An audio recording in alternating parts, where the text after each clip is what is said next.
Welcome back to the sewers.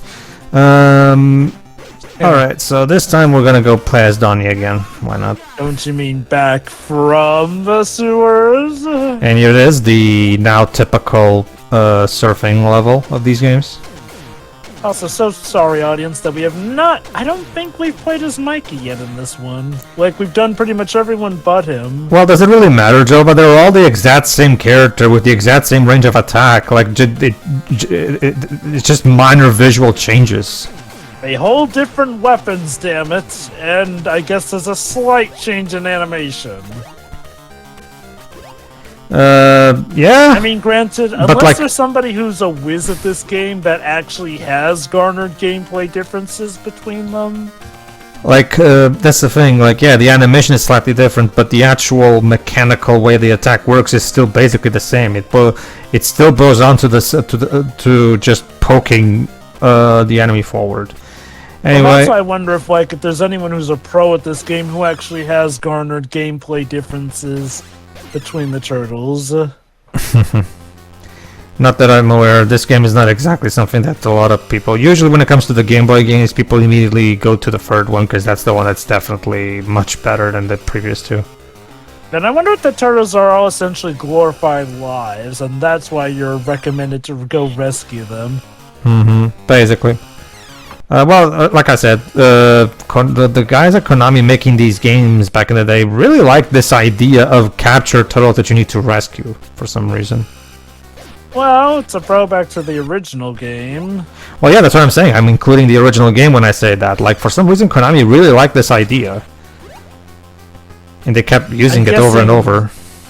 I'm guessing they considered it part of the Turtles game identity. I guess. I mean, I haven't looked too deep into the design documents that are included in the extras of this collection. Design documents. Yeah, they actually have the original. Apparently, Konami still had the original design documents somewhere in their archives, and Digital Eclipse decided to include those because why not? I'm guessing that they weren't in English. No, if I remember correctly, I think they were. Well, no, yeah, they're in Japanese, but the pictures do give you a basic gist of what they're talking about. Okay. I was wondering if maybe the game provides a translation, and I guess now we're going into the Technodrome. Yeah, the Technodrome didn't look anything like the Technodrome, but whatever. So, I guess, to be fair, if I recall correctly, the last fight with this was the... Technodrome? I guess. The last fight before this was the one with Shredder, so I guess we were technically towards endgame? I don't know. Alright, and now we're fighting this, but it's basically a reskin of the previous Rock Soldier. Go ahead. Oh, do we have a boss rush on our hands? No. Carry on, Joe, what you were saying? I'm guessing some of us aren't a fan of boss rushes, but it's just that, like, I don't know, like, I don't recall us ever fighting Shredder before reaching the Technodrome in a game. I guess they, like you said, they really wanted to mix it up and just subvert your expectations and have Shredder show up in the middle of the game rather than at the end. What would you say is the weirdest thing they've done with Shredder across the course of the entire franchise? They made him a good guy in IDW. Really? You know, there seems to be a running trend of IDW turning long-running villains into members of the hero faction. Megatron also became an Autobot. I'm not sure if I like the idea of a Shredder redemption arc. I mean, he fucking killed Amato Yoshi. I mean, maybe he didn't in the comic version. He did. Okay, he killed Amato Yoshi and the Turtles back in feudal Japan. I mean, if there's anyone that can pull it off, it's Tom, of course. So I would have to actually read it in context to see if it works. So okay, what's the context, Edge? I'm not entirely sure, but I know it has to do with him going to hell first. So I think he's like Scorpion now. Oh, so he goes to hell, serves his time, and then essentially redeems himself. routine being the operative. Okay, word. let me mention something. You know how the strategy guy tells us that we should try to attack those balls that those things shoot in order to throw them back at the camera? Yeah, trying to do that is very difficult because these attacks, like, they're not very flexible. Like, it boils down to just poking either the weapon or the leg upward. So trying to hit these things with these incredibly limited attacks and range is very, very difficult.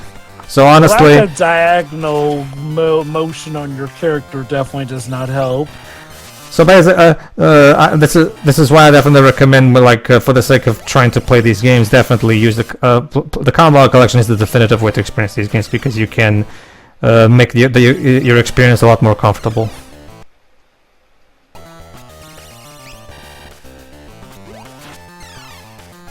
God, this thing just stays fucking still. Behold, the biggest enemy to the turtles, a dildo? Fuck it, I'll just skip through it. Seriously, what the hell? Well, those enemies are actually very common in the Konami era games, so. What was some of the Konami... Did some of the Konami keep a giant collection of dildos and figure, hey, I'll just use that as an enemy? Maybe. Who knows? Sometimes the most kid-friendly stuff is what ends up having the most messed up and adult stuff behind the scenes. Alright, let's...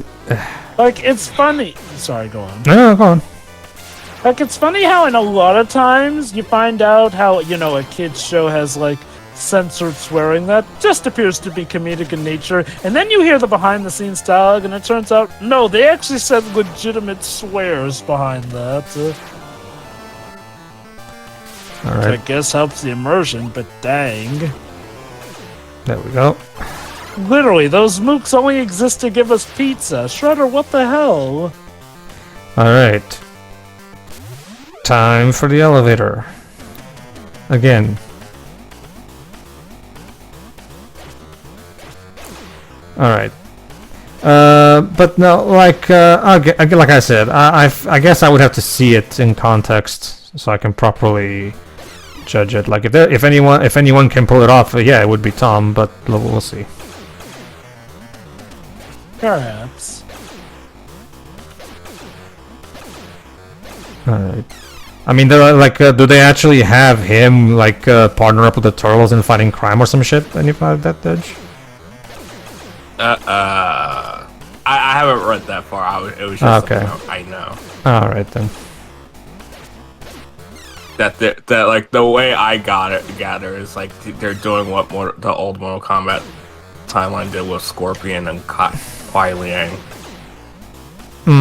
Well, again, I don't know how similar it is, but the way it works with Scorpion and Kuai Liang in the original Mortal Kombat timeline is that Scorpion finds out that Kuai Liang is a different Sub-Zero than Bi-Han, which is why he allies himself with him. Which only begs the question: what the hell was 4 on when they had Bi-Han and Hanzo be at each other's throats for some reason? But whatever. So apparently we just got shot. So it's not so much that Scorpion turned into a good guy. It's more so that I mean, Scorpion technically was never a bad guy to begin with. He was just out for revenge. Well, Pedro, considering it was 1997, I think I can figure out what they were on when they were making Mortal Kombat 4. On lots and lots of drugs. You know, finding out Liu Kang is based off Shang-Chi, it does explain a lot. Yeah. And also, Fujin's original design is just 4. Yeah, basically. And yeah, that hole, there's constant Mausers coming out of that hole, and it's annoying. Is it? There you go. Alright. Let's continue. Another elevator. And there you go. Our final... Okay. So, like I already hyped it up earlier, our final climatic confrontation against the Shredder takes place in an elevator. So 2 fights for Shredder. and he doesn't become Super Shredder in one of them. Yeah, well, to be fair, I can see that considering the limitations of the hardware. What the heck? Oh yeah, Shredder for whatever reason now has Goku-style speed, where he confuses you of where he could be. Don't ask me why. I mean, I guess it's meant because he's a ninja, but I don't think I've seen the Shredder do this kind of do Dragon Ball Z speed shit in any of the adaptations. Maybe that one time in Rise, I'm not too sure about that. It's interesting you bring up Super Shredder, because if this was Super Shredder, I think it would be a bit more believable, actually. So. Well, it depends on what version of Super Shredder, because in some versions, Super Shredder is a bit of a lugger. And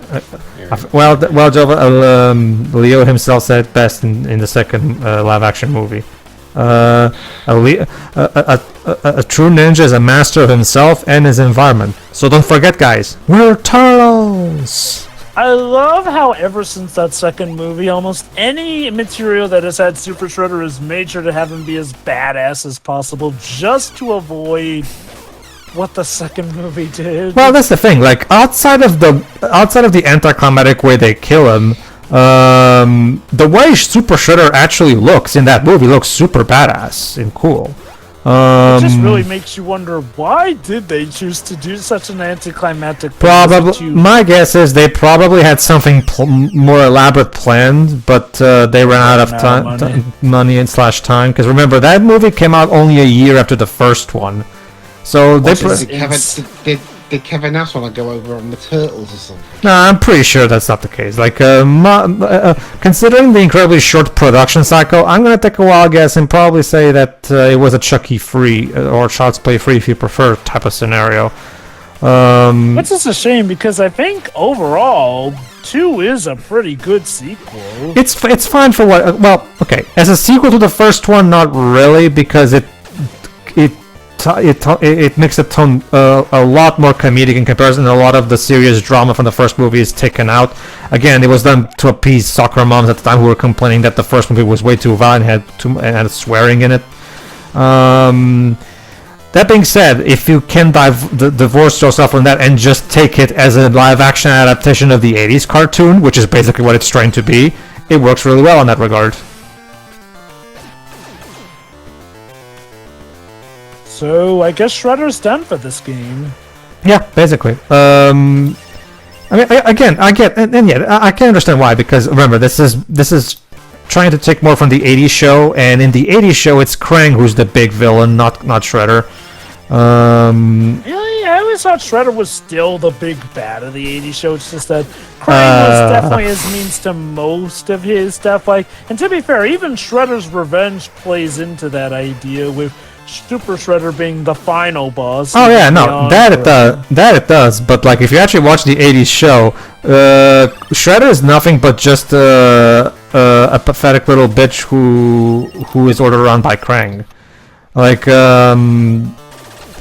Krang is the real proper threat in that show. I mean, to be fair, Shredder also uses his ninja skills to sometimes do some really cool plans, like the one with the lotus flower and shit like that. So it's not like Shredder's not a threat in any way or anything. It's just that it's abundantly clear who's the alpha villain in that show. Maybe I'm misremembering, but I always thought it was more of a balance between the two. And if not, then nowadays, definitely iterations of the 80s show definitely make it so that Shredder and Krang are on much more equal footing, or heck, they tend to make Shredder more important. Again, going off of stuff like Shredder's Revenge, which the main reason, Shredder's the final boss. Probably the main reason you think that is because there's an entire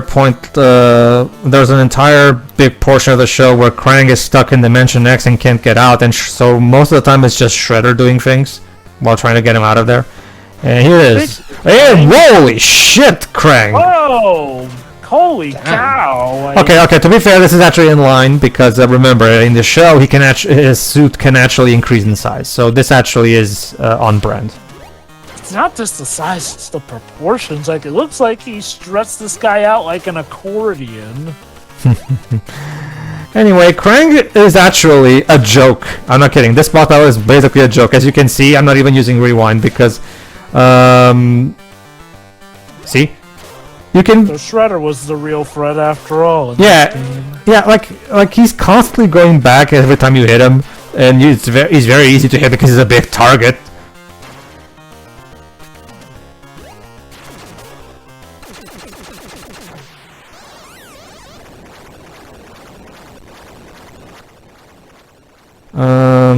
And that's it. The Technodrome is destroyed for like the 80th time. Seriously, does Shredder have auto insurance on this thing at this point? He has what Eggman. How about this, Jova? He has whatever Eggman has regarding the Death Eggs and Egg Fortresses and whatever else is destroyed in Sonic games. Ladies and gentlemen, the day is saved thanks to Donnie, and Donnie. Like, to give Eggman credit, he eventually gave up on the saying. Death Egg thing. Yeah, but he keeps building Egg Fortresses who crumble, and yet somehow he always manages to build new ones. Alright, so that was... Go on. Sonic Battle does imply that he sells robots to the government on the side to make money. Interesting. Anyway, that was Mutant Ninja Turtles 2, back from the sewers. Twibs. That was a game. That was definitely a game. Really, the only major thing I can say is that, yeah, all the turtles, because of, I guess they didn't really have the ability or time or money to maybe differentiate the turtles a bit because of the Game Boy's limitations. They all look the same. I don't know which ones. One of them could be. They could all be one turtle for all I know. Mechanically speaking, they're basically just one turtle. Like the attacks may be different sprite-wise, but in terms of hitboxes and mechanically, it's the same shit. Like there's no there's no difference between whichever. And we end with one of the turtles holding a paint palette. It's a pizza, actually. Pizza. I assume that one's Mikey. Also, poor Mikey. His face is the only one that gets covered by the game screen for this. Actually, he was using a sigh, so that was clearly meant to be Raph. Go on. No. He's talking about the background.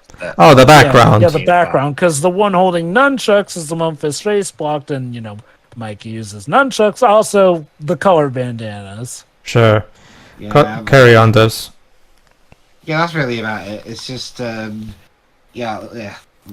All turtles just kind of blended with each other, and the rest of it is just kind of, typical side scroll. Alright. Jova. It's a fine game for its time, but it's nothing to write home about. Like, it does its job, and it provides a game, but man, can this game be weird. The turtles generally look and control identically to each other, so I guess the most incentive you get for rescuing them is that they're essentially glorified lives. That's literally what they are. Yeah. As for the arrangement of bosses, it's weird. We've got fewer bosses, if I recall correctly, and we have a repeat for Shredder, honestly, having to double down on that.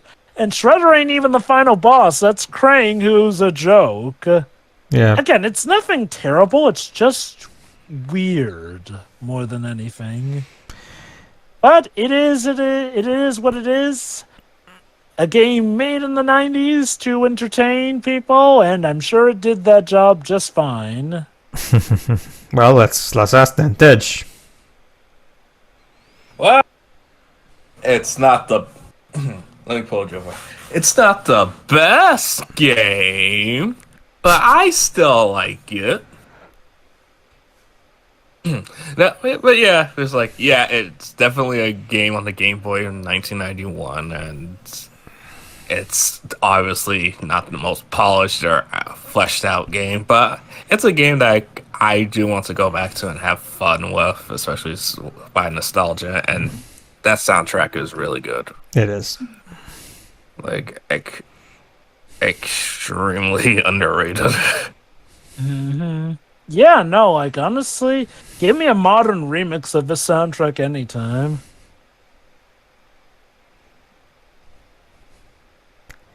Is that all, Edge? Yeah, basically. All right. Pedro. Yeah. Again, it's about on par with the first Game Boy game. Although the levels can take a bit more, can be a bit more frustrating. Like especially that level in the air that went on for way longer than it needed to. And the final boss against Krang is a complete joke. Like if you figure out the pattern, you can literally beat him in a couple of seconds because his movements, like he barely pushes a threat. He doesn't throw a punch. He doesn't throw his detachable fist or anything. He doesn't detach his body or anything. No, he just walks back and forth. And every time you hit him, he takes steps back. So as long as you keep hitting him, he'll never even hit you. So there you go. Yeah, aside from that, like the levels kind of blend in because there's not really much in terms of gimmicks or interesting gameplay set pieces to really differentiate much of anything, aside from I guess the parts where they use the skateboard. But even that, it's just like every TMNT game from this era has had that stuff. The Shredder's Revenge even had it. So it's one of those cases where it's just like that particular set piece is not really impressive at this point. So yeah, but again, the game is not bad, mind you. It's perfectly serviceable. It's just that there's not much to it. That being said, everybody, that's what the third Game Boy game is, where the Game Boy games officially start getting good, because next time we will have the Turtles go into the Metroidvania spectrum. So let's see how that turns out next time. See you then. It should be interesting. Bye. Bye-bye.